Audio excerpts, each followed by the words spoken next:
Ok, pessoal, boa tarde. Tá? Vamos a começar a segunda palestra sobre processamento de linguagem natural. Perdão, minha segunda palestra. O tema de hoje é representação de texto focado em modelos bajo words, ou que também chamam-se de palavras. Né? É bom diferenciar este tipo de modelos bajo words. É diferente que os llamados modelos embedded, que también un poquito más en Deep Learning utilizan esta terminología de bajos words para hacer referencia a unos tipos de modelos que no consideran a orden das palavras. Tá? Então, este método é muito utilizado na área de Machine Learning. Tá? Então, não foi inovado em Deep Learning, realmente isso já vem de muito tempo atrás. Ok, então vamos a começar. Pequena introdução, sim. Muitos algoritmos de aprendizado de máquina precisam de entradas e saídas de tamanho fixo, né? Mas isso não acontece nos documentos. Se vocês têm um e-mail, por exemplo, um documento de texto, um artigo, uma revista, um jornal, cada um tem um conjunto de palavras e é diferente. A gente não tem um formato fixo. Tá? É um pouco diferente ao que estaríamos falando em imagens, por exemplo, que as imagens têm uma dimensão exata, não? Na câmera, por exemplo, pode tirar fotos quase sempre da mesma dimensão. Não? Então, em caso de texto, existe muita mais diversidade. Tá? Então, os modelos de Machine Learning trabalham muito melhor se na entrada e na saída consideramos padrões fixos. Sim? Uma matriz de entrada exata e uma saída também exata. Bom, então a gente tem que transformar o texto bruto que a gente recebe em um formato, um encoding, que a máquina consiga ler. Este processo é chamado de feature encoding. Tá? E existem infinidades de técnicas que tentam resgatar o maior número de features, características, né? Para que o modelo processe e aprenda muito mais rápido. Bom, entre os mais populares que existem, o modelo Back-of Word é amplamente utilizado e extendido até aplicações de Deep Learning.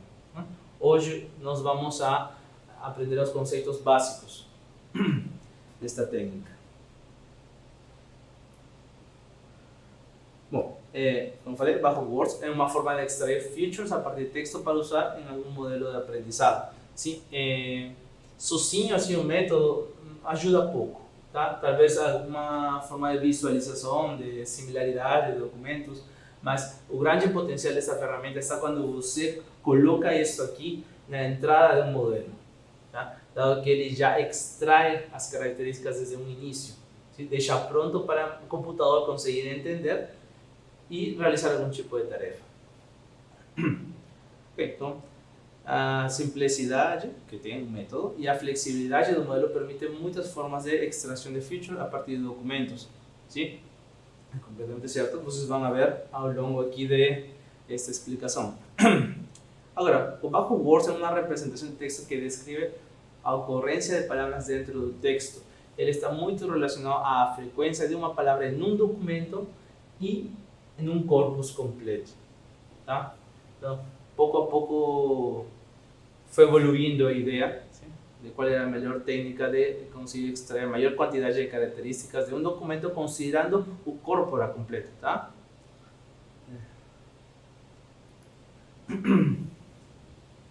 Bom, continuamos, sim, com as definições. Eu acho que cada ideia vai ir pouco a pouco montando essa estrutura, né? Um quebra-cabeças aí de todo o que seria chamado Back-of Words. Back-of Word é uma representação de texto que descreve a ocorrência de palavras dentro de um texto. Beleza. Não? Informações relativas à ordem ou estrutura das palavras não são consideradas. Tá? A gente simplesmente se interessa se esta palavra apareceu e quantas vezes ela apareceu. Tá? Então, onde ela apareceu, não. A gente não se preocupa por isso. Então, perde esse tipo de informação. E o que queremos dizer de forma geral quando ele perde esse tipo de informação de localização? Não, a ordem das palavras. Perde um pouco o sentido da semântica. Não? ou a sintaxe, sabe, essa gramática. Então, se perde bastante informação, mas em contrapartida a gente ganha rapidez, simplicidade, e tem muitas tarefas que com esse processamento já é mais que suficiente para ser resolvido.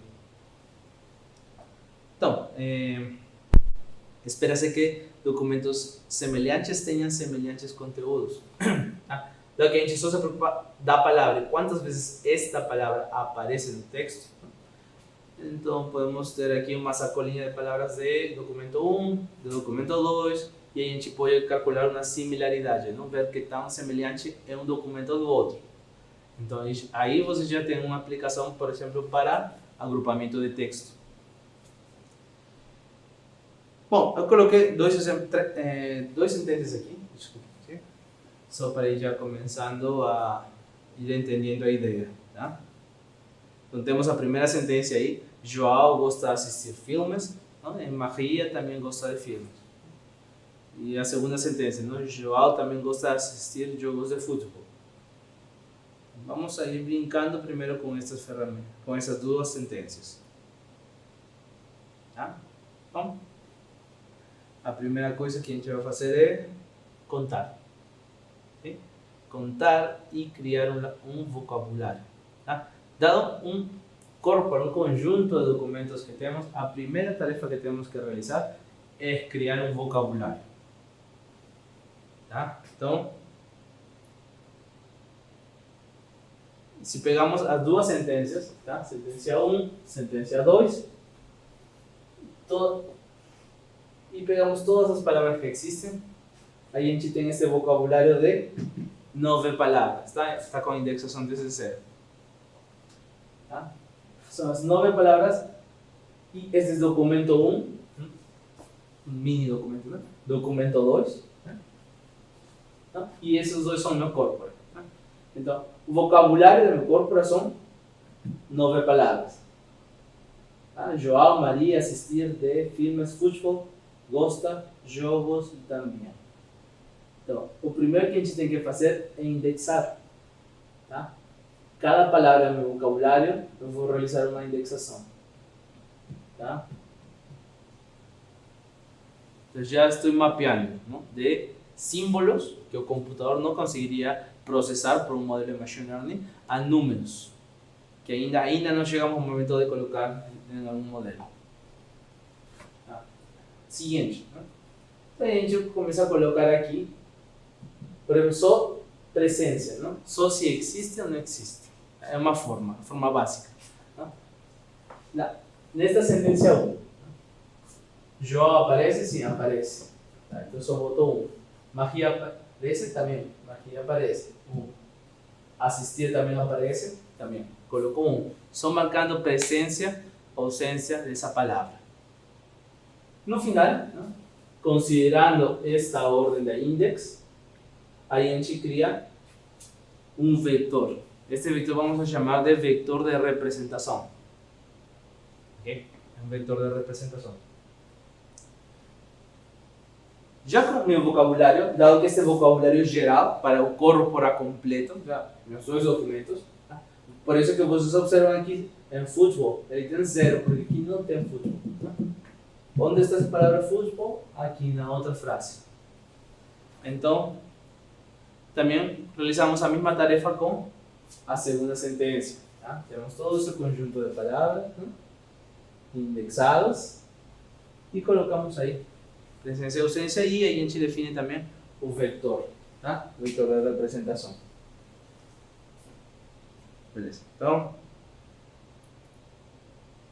e a gente pode brincar de várias formas. Por exemplo, não só marcar presença ou ausência da palavra, sino também contar quantas vezes ela aparece. É outra forma, né? Mas quando você realiza isso, já tem que considerar outras coisas. Já tem que ter cuidado de muitas coisas. Por exemplo, não? Os chamados stop words, não? Palavras que aparecem muito em um documento podem pegar o domínio do documento, sabe?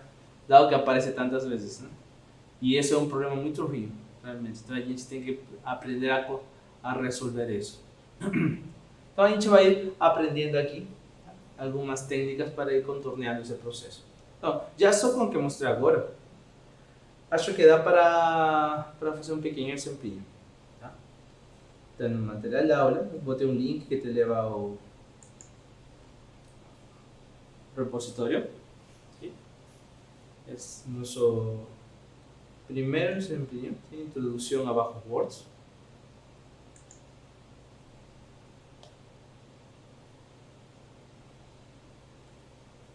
Beleza. Então, o que a gente faz? Abre no Colab, né? Clica aqui.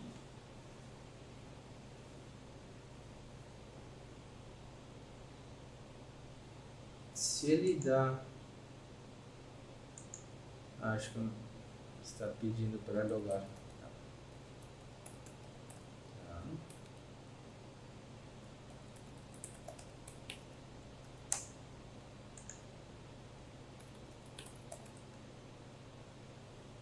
Pronto.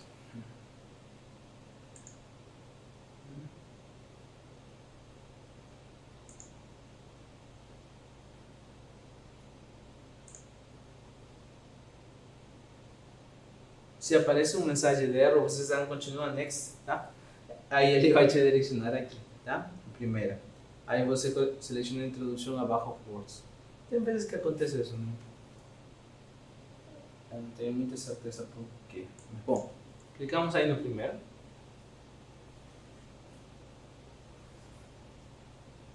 Beleza. Então,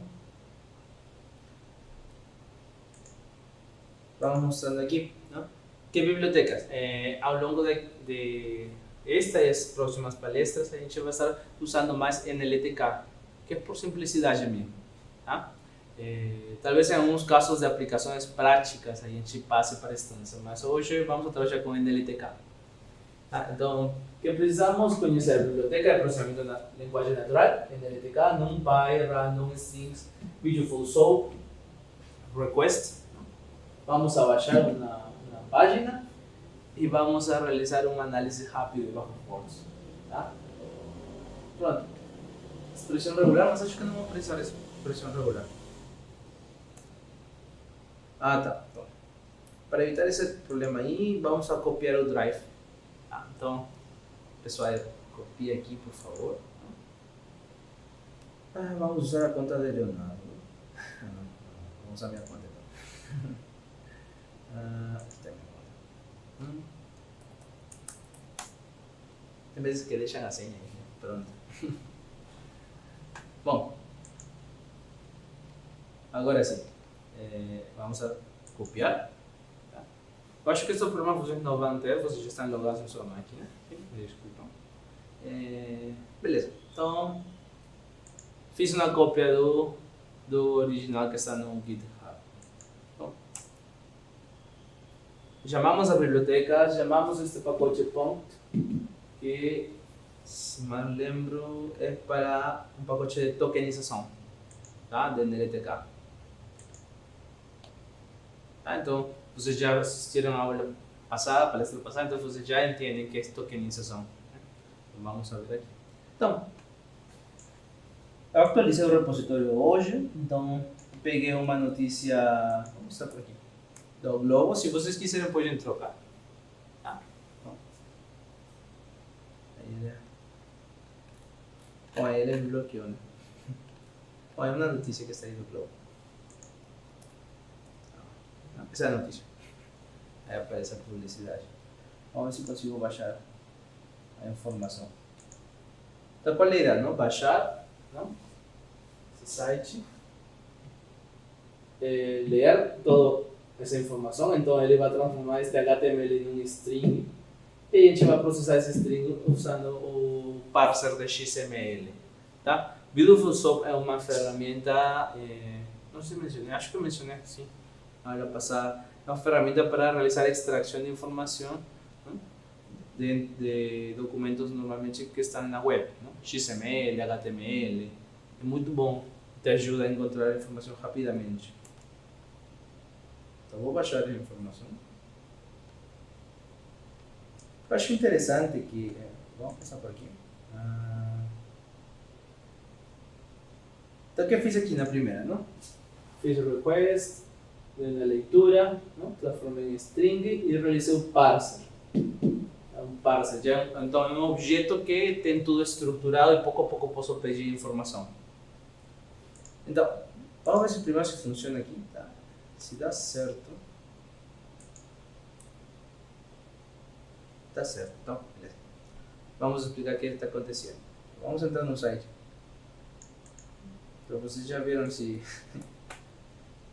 se o Grow bloqueia, não te deixa ler, você faz este código que está aqui e consegue ler a notícia, tá? Então, beleza, então ele bloqueou, não? Mesmo assim a gente dá clique direito aqui, pode dar em inspeção. Em inspeção ele te mostra o código HTML ou JavaScript se encontra atrás do site, tá? Bom, então a gente pode começar a procurar aqui a informação. Eu me lembro que... deixa eu ver aqui.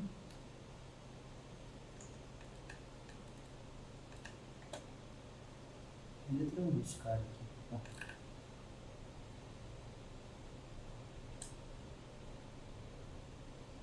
Massive header.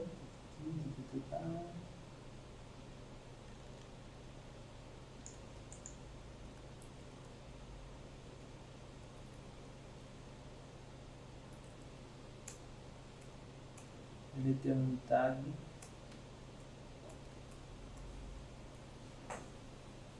aqui. Então aí vocês têm que aprender a inspecionar um pouco, não? Vocês vão ver que em toda a estrutura HTML tem uma tag chamada article.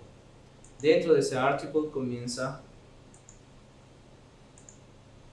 Opa! Me lembro que começava.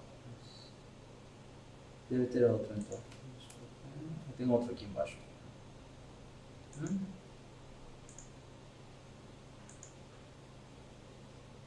Será que tem outro?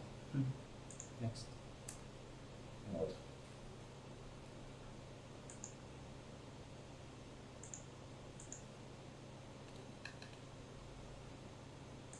Acho que ele precisa só o primeiro.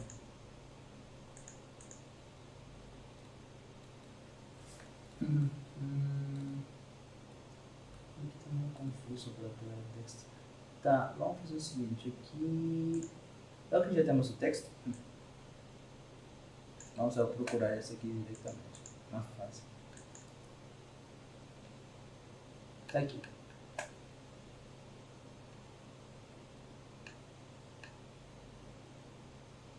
Tá como metadado, então... vamos ver se conseguimos ver melhor como...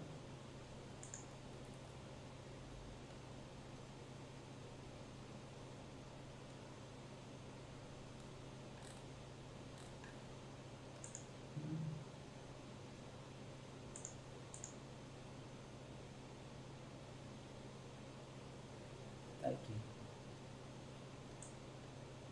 Aqui está, pessoal.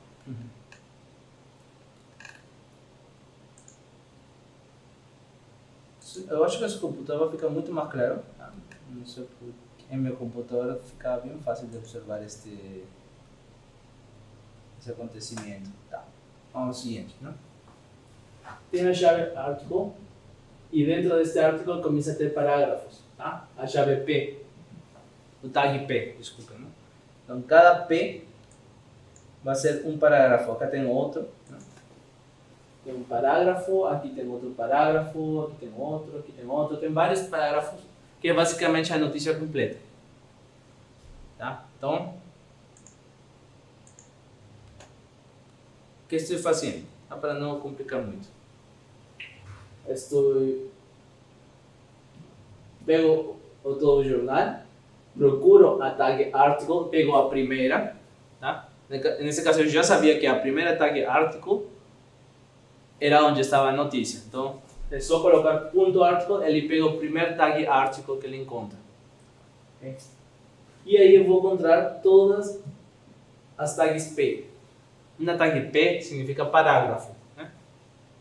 Então eu pego todos os parágrafos que se encontram dentro do artigo. Beleza? Então ele me retorna uma lista de tags de parágrafo. Aí começo a iterar. por cada parágrafo, eu pego o texto desse parágrafo, não? E adiciono, não, minha variável artículo text. Eu vou pegando tudo e vou juntar, tá? Mas desculpa, peguei o original. Estávamos aqui trabalhando, né? Processei. E já tenho a notícia. Então aí vocês se sentam, começam a ler tranquilos, felizes sem pagar subscrição. Bom, é brincadeira. Então, seguinte. Peguei o texto completo. Que outra coisa realizo? A tokenização. Tá? Mas, primeiro tem um documento, o primeiro nível de sentenciação que você realiza é de sentença, tá? Então, tem no NLTK, tem um sentence tokenizer, tá? Que vai encontrar os pontos, ele já tem um conjunto de regras básicas, tá? Para ele ir dando splits, cortando cada etapa. Então vocês observam aí, o que ele retornou depois de tokenizar é uma lista, não? Onde cada elemento é uma sentença. O que mais posso fazer, né? Aí entra um pouquinho a limpeza de texto, né? Lembra um pouquinho a regex, a aula passada? Hoje vamos usar só um pouco. Iteramos. Vamos iterar sobre cada sentença, entre sentença e meu corpus. Itero sobre cada... Sim? E a cada sentença transformo em minúscula, primeiro. Sim? Por simplicidade. Todo transformo em minúscula. Só resgato. Tá? Desculpa, que não sei a palavra. Espaço, tá? E espaços duplicados, 1, 2, 3 espaços é reduzido para 1. Tá? Então aqui removo pontuação, aqui removo espaços adicionais. Tá? Então começo a limpar um pouco o datasets. Opa, acho que não executei essa linha aqui. Agora sim, executa aqui. Agora sim. Pronto. Final. A gente já tem os dados processados, né? Tudo minúscula, sem ponto no final, tá? E com espaços removidos. Então, aí a gente tem um total de 31 exemplos. Sim? Por exemplo, o elemento 30, tá? Quase o último. Assim como ele fica, tá? Tudo minúscula, com espaços. Tá? E agora vamos a ir contando, né? Uma forma simples que eu recomendo para vocês, né? Só o counter de collection. É bem prática. Tá? Você simplesmente estou aqui iterando, corpus, cada sentença, e para cada sentença dou um split de espaço. Tá? E cada palavra passa como elemento da lista. Aí eu tenho. E word frequency. Word frequency basicamente é um dicionário com a frequência de cada palavra. Contador, não? Quantas vezes essa palavra aparece no corpus. Aí esse counter de collections tem uma função most common. Em caso você queira pegar os mais frequentes, né? Então aí você pode pegar os mais comuns. Eu quero pegar os 200 com maior frequência. Então você coloca assim, no most common, 200. E ele vai retornar uma lista de tuplas. Uma lista de tupla, palavra, frequência. Se você essa lista de tuplas coloca um dicionário, tá? Automaticamente o primeiro elemento se torna chave, o segundo se torna valor. Então, de novo, temos os mais frequentes, não? Que eu falei aqui. Chave, valor, chave, valor. De os 200 com maior frequência. Tá? Obviamente não está em ordem. Um dicionário não te consigo manter o ordem. Tá? Só estamos 200 aí. E pronto, não? Já que está aí, agora a gente já começa a... vamos a criar nosso vetor de representação. Não? O último que mostrei nos slides. Não? Bom, para cada sentença, vamos a ter um sentence spectrum. iteramos para cada uno, a cada sentencia realizamos la tokenización de palabra, dice tokenización de palabra, aquí, y verificamos si esos 200 palabras, si alguna de esas 200 palabras se encuentra en esa sentencia. Caso se encuentre, yo coloco 1, si no se encuentra, coloco 0. Então, basicamente, lo que eu expliquei aqui anteriormente. Acho que avança muito. 1 ou 0, não? 1 se ele se encontra, 0 se ele não se encontra. Não? Exatamente o que está acontecendo aqui. Preencho 1, preencho 0. No final, transformo em um arranjo, não? E visualizo. Não? Então, esses que vocês já têm aqui. Não? Onde cada linha é uma sentença transformado a um vector de representação. Então, com isso você já tem conseguido transformar uma sentença em um texto, em uma... Vou executar isso aqui. Vamos esse primeiro. Opa, acho que eu não executei a linha acima. Executamos os 200 mais comuns. Criamos os vectores de sentencia, ¿no? Y ele me gera uma matriz de 31 por 200, 31 sentencias, y 200 é o tamanho do vector de representação. Ok? Bom, então seria a nossa primeira parte. Vamos avançar, que estamos com pouco tempo. Não tenho muitos slides. Então, esse foi o nosso primeiro exemplo que realizamos. Abrimos, baixamos a informação da internet, tokenizamos essa informação, realizamos o conteo de palavras e usamos um modelo bajo words, ¿no? Vocês viram, criamos um vector de representação de sentença usando vectores de representação tipo bajo words. Perfeito. Agora vamos a entrar um pouquinho mais no vocabulário, não? Eu falei que o vocabulário é um fator importante e muito decisivo na construção de um modelo bajo words, tá?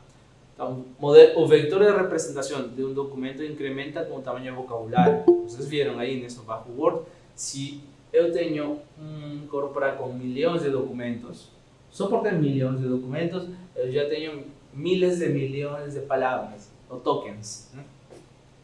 Isso me gera um vocabulário extremadamente grande. Então, imaginem, não? Se eu quero criar um bajo words de 1 milhão, considerando 1 milhão de palavras mais importantes, eu gero uma quantidade de dados absurda para um documento, tá? Porque um documento utiliza poucas palavras comparado ao corpora completo, tá? Então, não é uma representação boa, tá? Realizar esse tipo de coisas, não? E é por isso que existem várias técnicas para melhorar esse problema, tá? Então, só para resumir a ideia, que foi o que eu coloquei aqui, problema com grandes corporas, né? Quando a gente tem milhões de documentos, o vector de representação tem milhões de posições, não? Então, um documento utiliza poucas palavras de todo o corpora completo. Então, ele vai gerar um vector esparsa, se chama um sparse vector. Significa um vector que na maioria de valores são 0. Só tem alguns valores onde o valor é 1. Tá? Então, se a gente não sabe otimizar esse processo, ele consome muita memória e até processamento. Tá? E seria pouco eficiente. Então, temos técnicas para contornar isso. Então, que outras considerações temos que ter em conta quando estamos criando nosso vocabulário? Não temos que ignorar pontuações. Primeira dica, né? Estamos falando de bajo words, tá? Ignorar pontuações. Ignorar palavras que não contêm muita nova informação, as chamadas stop words, né? Por exemplo, L, D, A, palavras que são muito frequentes em um texto, mas não entregam muita informação. Então é bom remover isso primeiro. Erros ortográficos, isso ajudaria, tá? ficam palavras aí que aparecem uma, duas vezes no texto, normalmente são erros ortográficos. Bom, es reducir a palavra. Reducir, que seria, posso levar ao verbo, não? Ou a raiz, a palavra raiz. Lembram do Stimmer da aula passada? Então, va por esse lado. Outra forma também, tá? Outras técnicas que ajudam a melhorar o desempenho é a utilização de enegramas. Tá? Uma abordagem mais sofisticada consiste em agrupar o texto em conjunto de N palavras. Não? É por isso que é chamado enegrama, não? N palavras, que permite pegar mais informação do documento. Claro, quando você utiliza enegramas, essas duas palavras estão respeitando a ordem em que estão sendo usadas. Então você resgata mais microinformação para esse modelo. Então, em vez de ir pegando palavra por palavra para criar meu vocabulário, agora meu vocabulário são pares de palavras. Então, pego dois, João também gosta, né? Gosta de, assim. Você pode ir avançando, é como uma janela, não? De N elementos, enegrama, e você vai avançando essa janela, não? E você vai criando seu vocabulário. Tá? Normalmente isso entrega muito melhores resultados na prática. Então, bom, vamos ver um exemplinho. Vou ter um Words Cloud aí para complementar. Sim, são coisas que se utilizam bastante em Backup Words.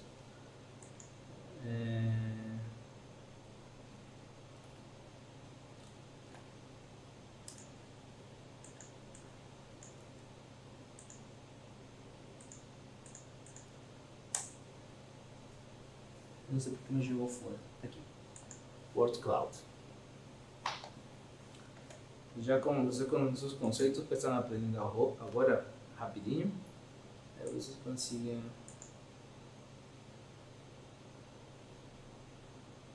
fazer suas aplicações, tá?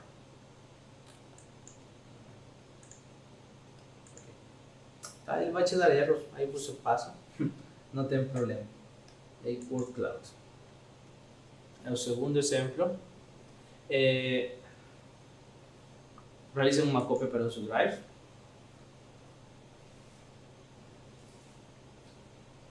Pronto. Então, o que vamos a precisar aqui? Não muito. Matplotlib para visualizar, NumPy.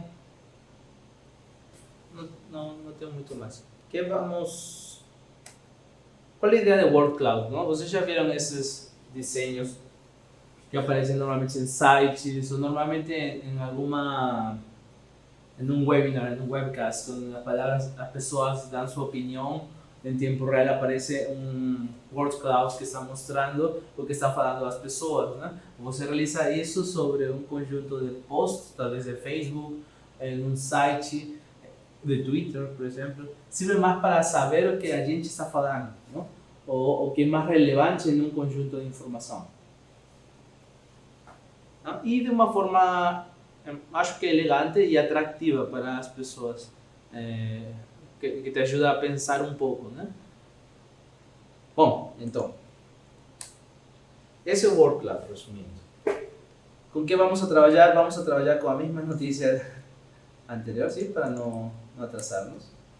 ¿Cuál es el título? Acevedo versus Trump, el contexto, ¿no? ¿Ustedes consiguieron ver esa noticia? Okay. Está ahí. Acevedo versus Trump, ¿no? Então, o que eu vou fazer? Vou baixar a página, vou ler a informação, vou realizar o parser do XML. A mesma coisa, eu vou pegar o texto completo do arquivo. Tá? Eu já testei, funcionou, então.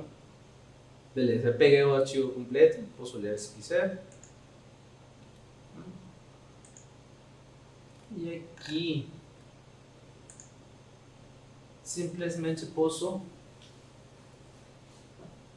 que eu vou realizar aqui? Nesse stop word, é bom tirar, desculpa, nesse Word Cloud, é bom tirar os stop words. Primeiro, para ter informação importante, tá? tirar información que es irrelevante. Pasamos, esse word cloud já aceita, aí posso definir o tamanho da minha imagem, não? E começou a gerar o gráfico. Aí posso salvar finalmente, posso visualizar o gráfico. Então vocês já viram, tá? A palavra que tem maior frequência, que mais aparece no texto, é justamente a server de trunfo. Não? E aí tem outras, não? Conversa, disse, OMC, não? Você imagina, tem completamente, faz completamente sentido, né? Porque há notícias sobre isso. Não? Agora, podemos ainda resgatar mais informação.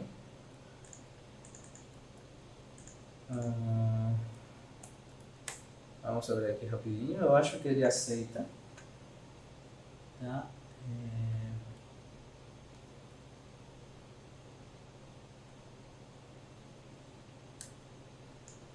Aqui.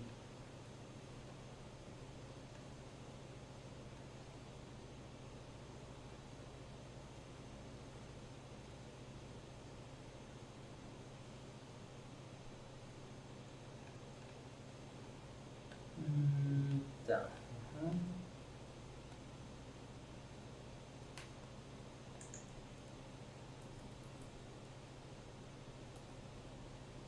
Tá aqui.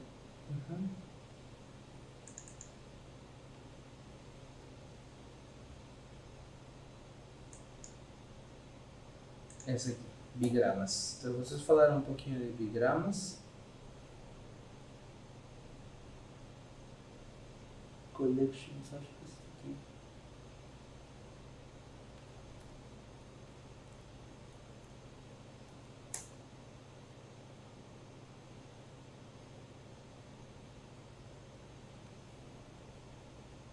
Vamos aumentar um pouquinho, tá?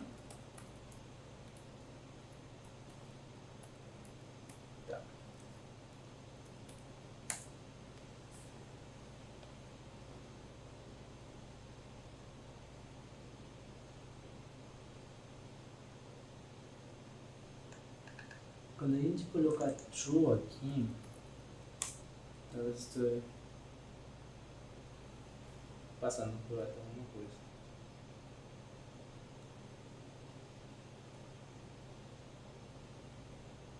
Pois é.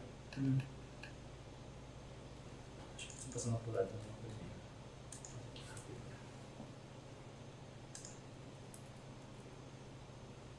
Collections.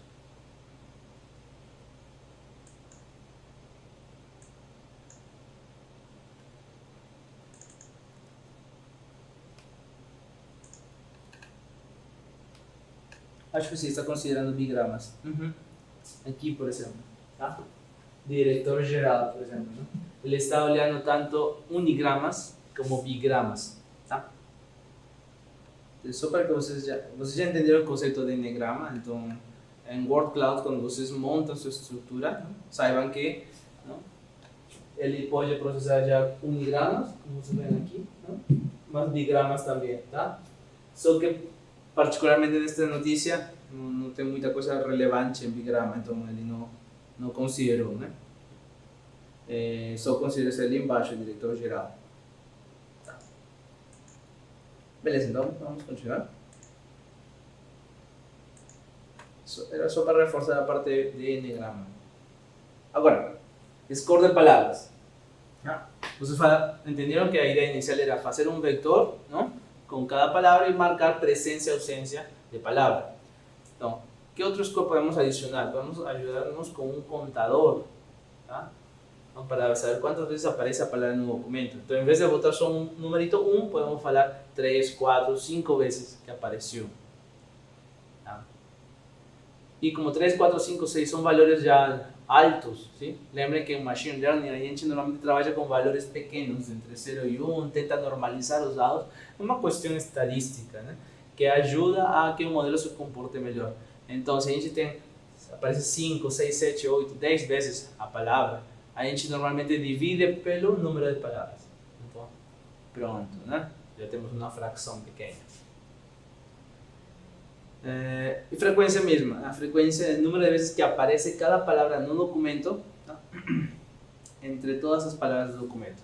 Então, essa é uma forma de resolver el problema anterior que nos dio el contador.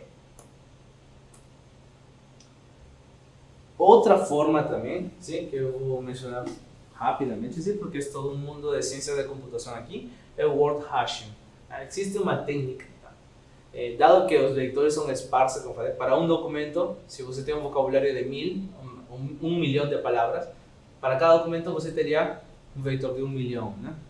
Entonces, word hashing es una técnica que te ayuda a reducir, a simplificar tu vector de representación, ¿no?, creando un hash de tu documento, ¿no? Él utiliza una fórmula, básicamente, que él recoloca los vectores de palabra, va recolocando, ¿no? Mas, a diferencia do que o tradicional de ciência da computação, ele não consegue voltar, ele só dá um encoding, ele não consegue um decoding, voltar para o real, tá? Só vai num sentido, tá? Qual é o benefício e prós e os cons deste aqui? O benefício, obviamente, você reduz o seu vector, você define qual quer que seja o tamanho do seu vector de representação e ele começa a modificar, tá? O problema é que pode existir conflitos, tá? Dado que você criou um vector de representação menor, aí ele começou a jogar aí, em algum momento alguma palavra na codificação pode coincidir com a outra, o que se chama de colisão. Então, é aí onde entram vários algoritmos de hashing com a finalidade de reduzir, evitar o número, o que seria a colisão, tá? Tentam evitar justamente a colisão. Tá? Então, essas ferramentas já estão no scikit-learn, você só utilizar caso quiser, tá? Então ele é muito utilizado também, hashing. E a parte final, que é o método maior aqui, que seria o TF-IDF, External Frequency Inverse Document Frequency. Isso, tá? Então agora vamos explicar o que consiste, tá? Então, só um pouquinho lembrando, não? Que falamos, o score de frequência, que falamos anteriormente, não? Deixa as palavras deixa que as palavras que são muito utilizadas dominar o score do documento. Eu falei, se ele é muito alta, ele vai jogar para baixo as outras palavras. Assim, a gente dificilmente consegue extrair informação relevante do conteúdo, palavras que talvez aparecem poucas vezes, mas que são específicas do domínio. Elas ficam perdidas facilmente se a gente só considera a frequência. Então, uma abordagem é reescalar a frequência de palavras, né, pela frequência com que aparece no documento, em todos os documentos do corpo. Assim, imagine, tem um documento, esta palavra aparece muitas vezes neste documento, mas também aparece muitas vezes em todos os documentos, então ela é pouco importante, tá? Então, se eu divido isso aí, né, o fato de ter frequência em todos os documentos, né, posso dividir por esse valor e ele vai baixar, né? Ele vai baixar sua ponderação de importância. Né? Então, isso que é chamado uma penalização. O score, que pode ser a quantidade ou a frequência, vai ser penalizado justamente pela frequência com que ele aparece em todos os documentos. Então, como chama? É Frequency Inverse Document Frequency. Tá? O score é ponderado de forma que não todas as palavras são iguais, de importantes e interessantes. Tá? Esse score tem o efeito de incrementar o valor de palavras que são diferentes, né, e contém informação útil em um documento. Então, primeiro, a importância. Como calculamos esse TF-IDF? Então, primeiro, temos o term frequency, que seria a frequência com que aparece a palavra T no documento D, multiplicado por IDF, que seria o número, isso aqui, que basicamente está relacionado ao número de vezes que aparece a palavra em todos os documentos. Tá? Aqui, como definimos IDF? IDF seria igual, como é inversa, já estamos colocando ao contrário, não? Aqui, o número total de documentos que tem o corpora, entre o número de documentos que contém o termo T, a palavra T. Entonces, si él aparece en todos sus documentos, ¿no? Él va a bajar el valor, ¿no? Y aquí va a rebajar también la importancia. En cuanto más aparece en todos los documentos, es menos importante. ¿No? Eso es todo. ¿No? Entonces el valor de f va a rebajar el valor de importancia de la frecuencia.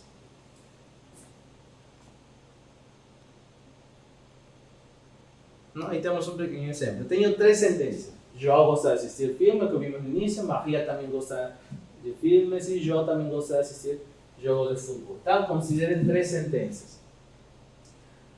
Entonces yo quiero calcular u i de f, ¿tá? Só u i de f, ¿tá? Lembrem esse aqui. Factor que ajuda a baixar, ¿no?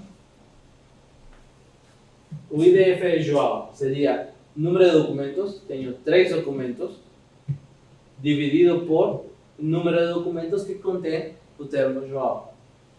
2, ¿no? Entonces sería 0.405. Y jogos, a palabra jogo aparece só uma vez, ¿no? Entonces sería 3 documentos dividido por 1. Ahí tenía 0.109. ¿Tá? Bom. Então, vou mostrar um pouquinho aqui de como usar esse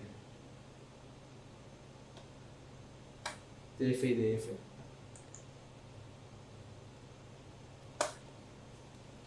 Mismo. Vamos ir voando para que a gente consiga chegar.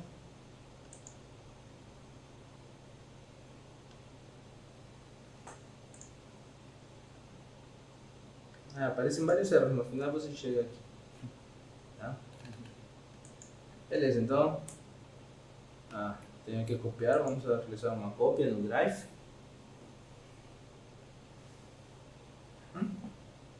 Beleza, então TF-IDF, vamos de novo com a notícia do Globo. Tá? Pegamos o texto completo da notícia. Utilizamos tokenización de sentencias. Y solo para que vean el objeto counter-vectorize, ¿tá? Ese objeto counter-vectorize ya tiene varias configuraciones que você puede indicar aquí, ¿tá? Eu coloquei algumas só para que você vea. Por ejemplo, você puede pasar un tokenizador que va a utilizar. Você puede informar los stop words que tiene que jogar fora. Os gramas e anigramas com que você quiser que trabalhe, vai trabalhar com unigramas e bigramas.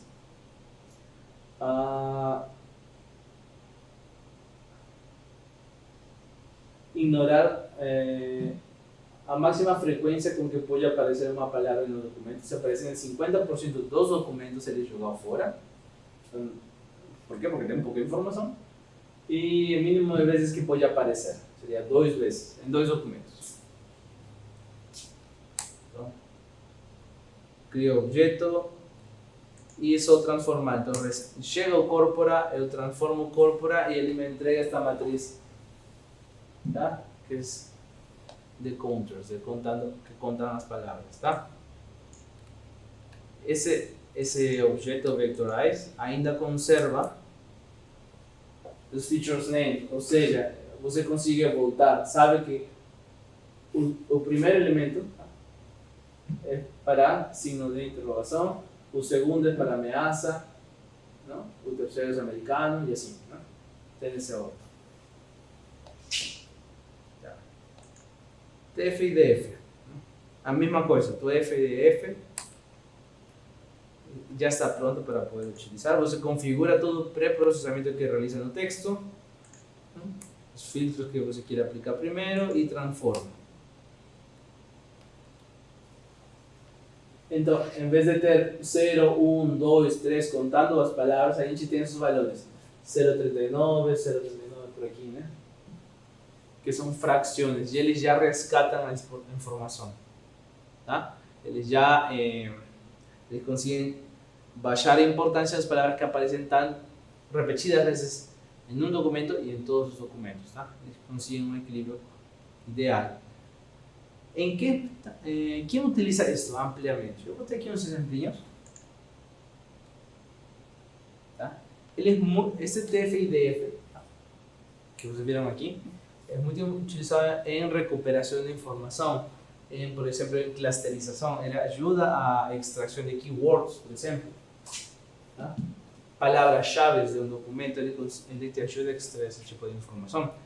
Él es muy utilizado en aplicaciones de Search Engine Optimization, una área de marketing digital que está enfocado en procurar técnicas para que tu site sea visible, ¿no? Aparezca en las primeras líneas de Google cuando se procura. Entonces, ¿por qué? Porque el algoritmo de Google, parte del algoritmo, obviamente no todo, ¿no? Utiliza estas técnicas de TDF y DF. ¿No? Antes, cuando eso era relacionado con frecuencia, ¿no? Tal vez ustedes lembran que tinha dicas, ¿no? Como que coloco varios links y se referencia aquí, bota una caraleada de palabras llaves y você va a aparecer en primero en el ranking de Google, ¿no?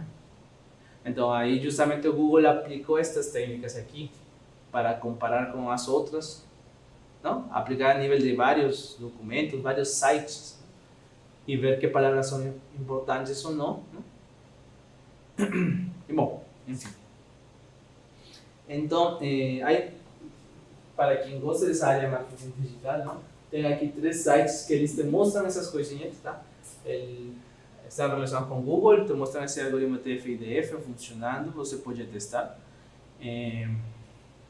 Você pode realizar una búsqueda en Google y eles te entregan, te dan unas estadísticas, ¿no? De cómo se comporta esa palabra en un contexto. Tá?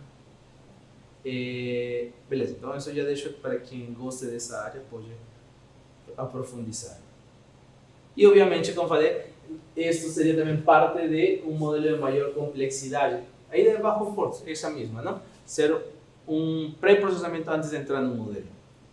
Bom, acho que pelo tempo estamos um pouco apretados, mas eu tinha aqui um exemplo para fazer referência à classificação, tá?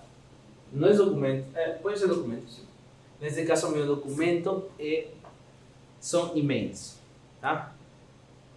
É um benchmark bem conhecido do Kaggle. Tá? Eu vou passar aqui no final.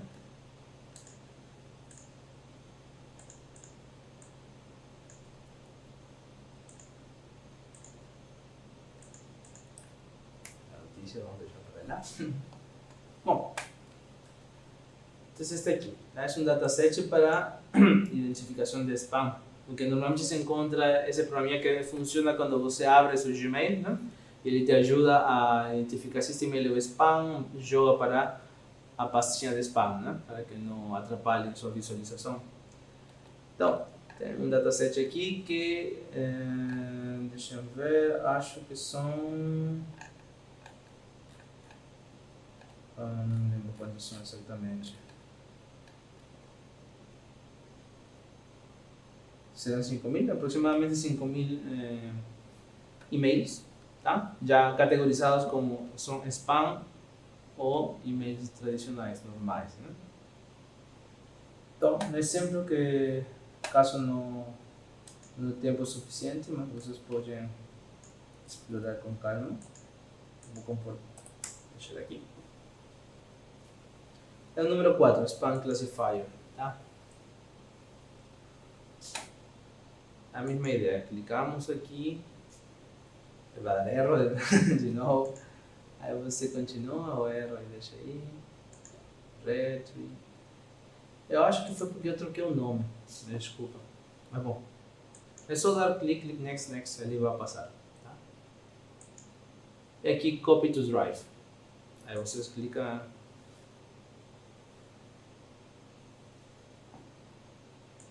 Aí já tem um exemplo completo, eu vou passar de forma rápida, desculpe. Mas aqui já utilizamos todas as ferramentas que temos visto anteriormente, né? Tá. Um pouquinho aí de todo, LTK, Word Cloud, tá? Tudo estamos pegando. E precisamos do dataset aqui, né? Então, no site, aqui clicamos em Download, aí te fala onde você quer baixar, Download, quero baixar. Tá. aqui está o arquivinho. Eu vou voltar aqui em Documents. Tá? Em Documents. Acho que eu joguei em outro lugar. Em Documents. Agora sim. Tá. E agora. Beleza. É só subir o arquivinho.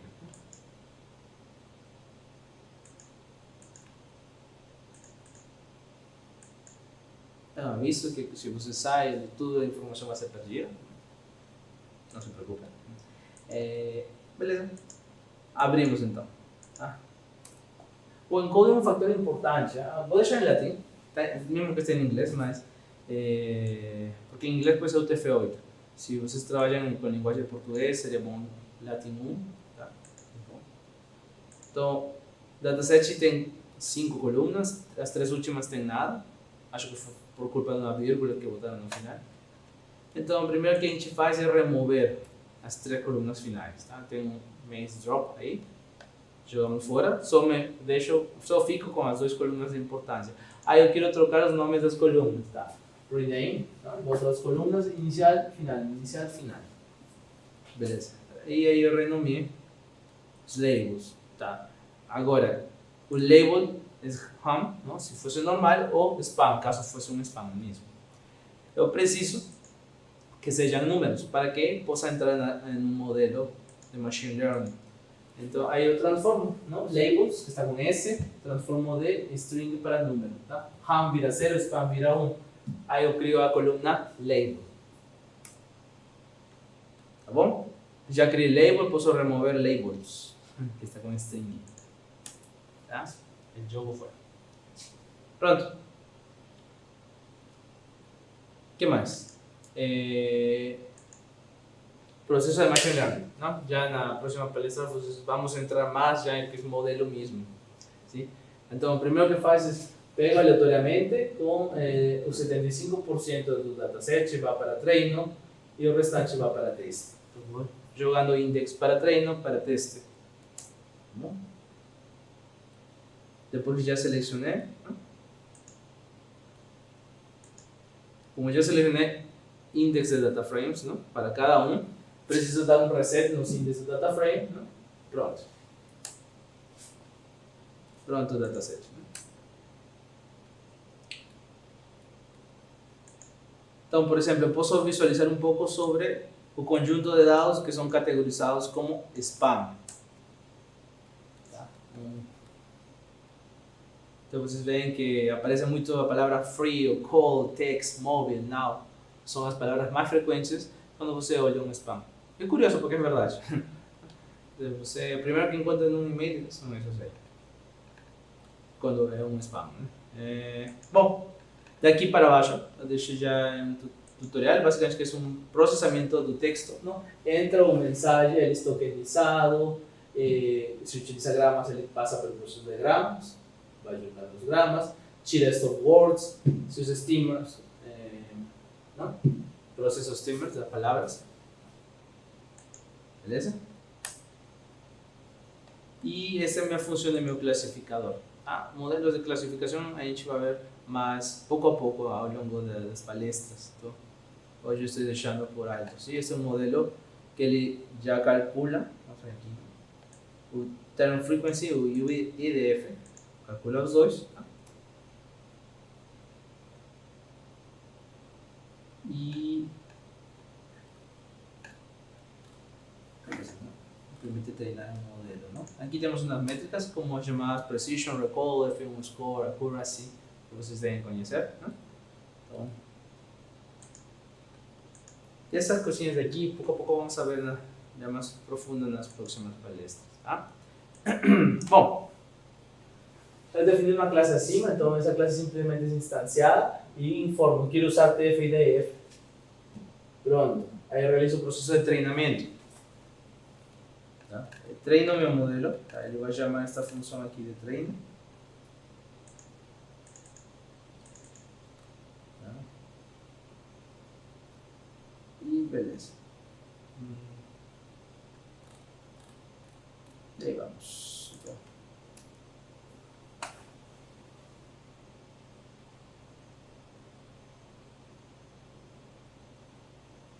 e realizo uma predição depois para ver o F1 Score, tá?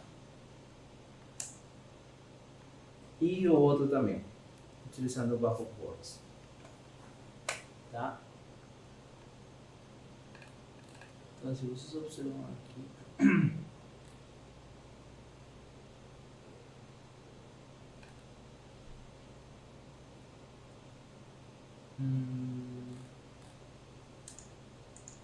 então, aí vocês já viram os resultados, não? Usando essa categorização de Backwords e usando o TF-IDF, tá?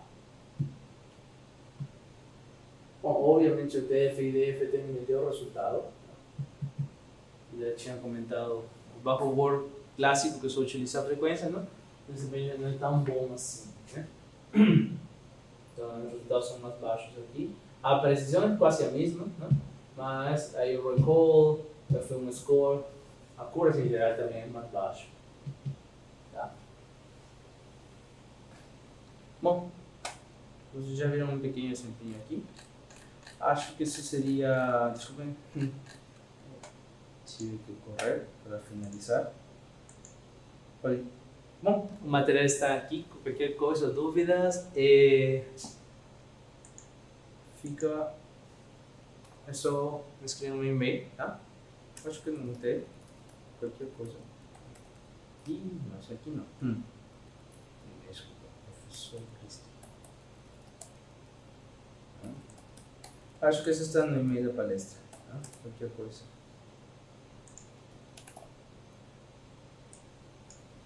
Beleza, pessoal?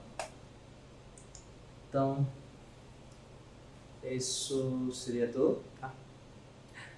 Muito obrigado. Tá? Boa noite.